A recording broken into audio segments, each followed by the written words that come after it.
And we are back with the GSMC Wrestling Laureate podcast brought to you by the GSMC Sports Network. I'm your boy, Eric Rodriguez here, your favorite wrestling fan with all your cool wrestling factoids, future storylines, all the action inside and outside of the ring, even behind the curtains. We talk about stuff, we talk about rumors. We talk about potential storylines. We talk about, maybe a company executive, like maybe going, I'm just kidding. No, we don't get that crazy. We don't get that crazy.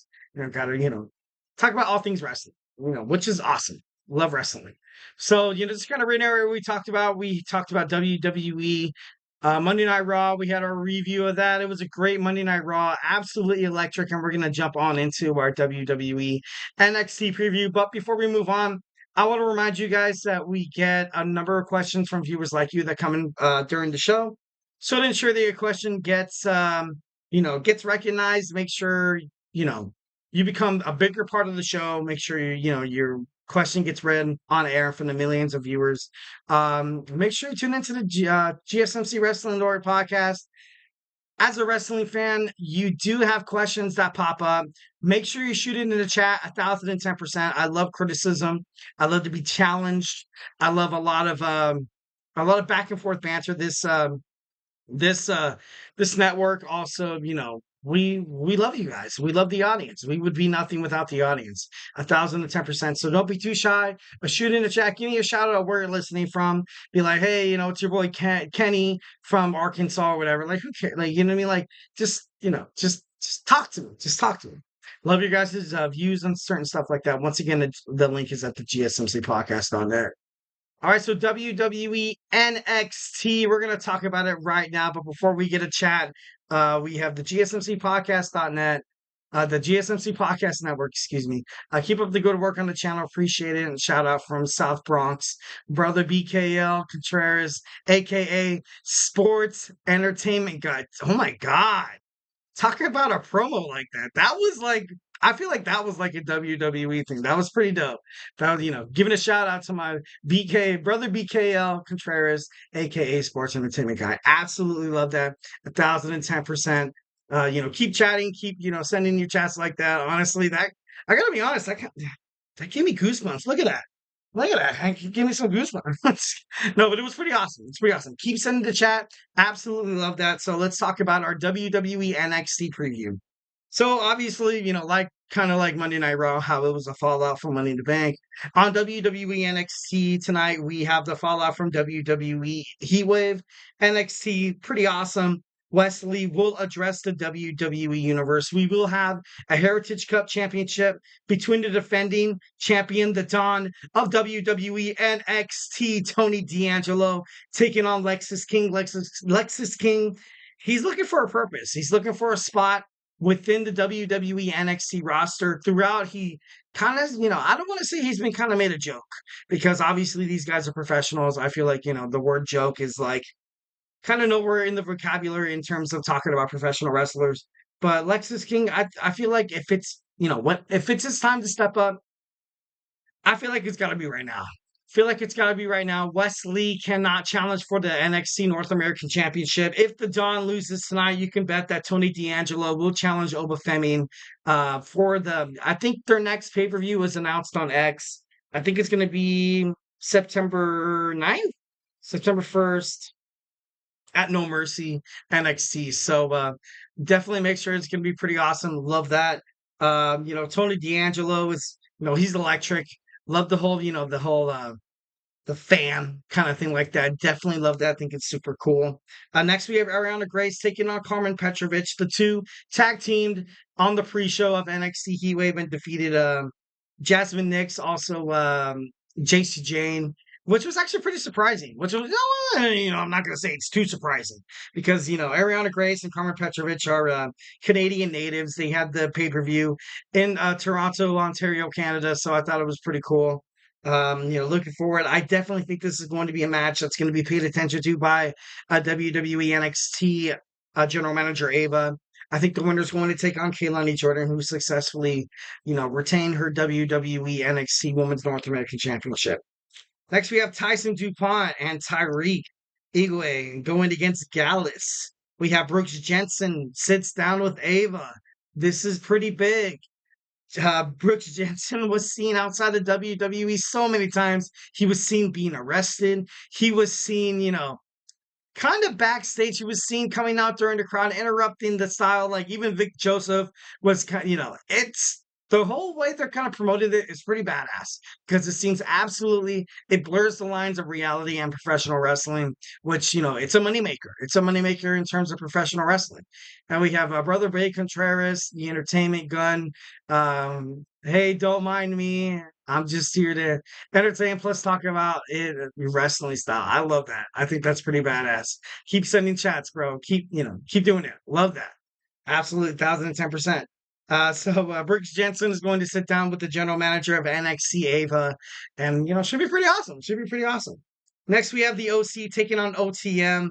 OTM obviously represented, well, not represented by Jada Parker, but Jada Parker, man, ever since losing that ladder match at NXT Battleground, she's been on a tear. She's been on an absolute revenge tour. Live revenge tour. I'm just kidding. No, no, she's been on a revenge tour from WWE NXT, thinking that she can, she's better than Mi Chen. She defeated Mi Chen in a street fight last week on WWE NXT. But, you're kind of going against, you know, you have OTM against the OC. Obviously, there's some animosity between that personal, bragging rights. I like Carl Anderson and Luke Gallows. Definitely think that they should have deserved more. Once when they made it onto the WWE, main roster with AJ Styles as the Good Boys. Well, not the Good Boys. They were the Good Brothers. Sorry, the Good Boys. I think that's a movie actually. But you had the Good Brothers go out there. You had Mi Chen, AJ Styles. I feel like that stable could have been a little more successful than it actually was. I feel like it wasn't really pushed, so to speak, like the bloodline. The bloodline was pushed so much to the point where you kind of saw people where you kind of saw stables like the Hurt Business, Bobby Lashley, Cedric Alexander, MVP, and Shelton Benjamin kind of falter to it. You also saw tag teams like the Street Profits kind of fall. You also, once again, talking about the OC and AJ Styles. Luke Gallows and Carl Anderson kind of suffer from how hard they really honestly wanted to push the bloodline.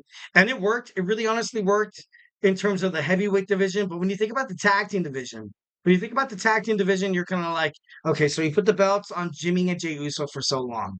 So where does that lead the tag team titles? Oh, yeah, that's right. Somewhere where we can't even touch them. Somewhere where WWE tag teams were kind of like floating, in the atmosphere. They're like, okay, so when are we going to get our chance? What's going to happen here? And the fact that they had never got their chance is the reason why most of the WWE audiences forgot about them. If you're not on TV in terms of professional wrestling, you're going to be forgotten about. And that's something that I felt like kind of crippled the WWE tag team division honestly, in my opinion, 1010%. But, obviously you have a different view. Hit up the chat. Tell me how you feel. And yeah. So next we have Sol Ruca. Sol Ruca is going to take on, is she going to finally shut up Fallon Henly? Fallon Henly took to Twitter/X this afternoon, stating that that Sol Ruca blew her chance. Sol Ruca had a chance to be one of the greatest, but couldn't really get it done.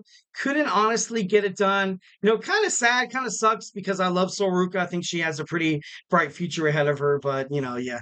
Then we also got a chat that that's true. NXT are keep fighting back if they go after in any championship match throughout this season. But if any TNA wrestlers who crash it in through NXT, but partnership, but what would happen to NXT? I feel like something that NXT, that's going to happen in the future. They're going to start selling out arenas, and they're going to have to.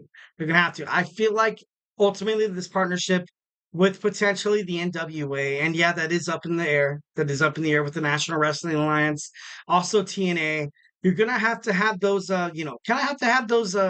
those promotions kind of sell out big stage arenas that WWE NXT never really had to do before because it's always been balanced in Full Sail Academy. Obviously, if you attend Full Sail University, you could have a chance in terms of journalism, communications majors.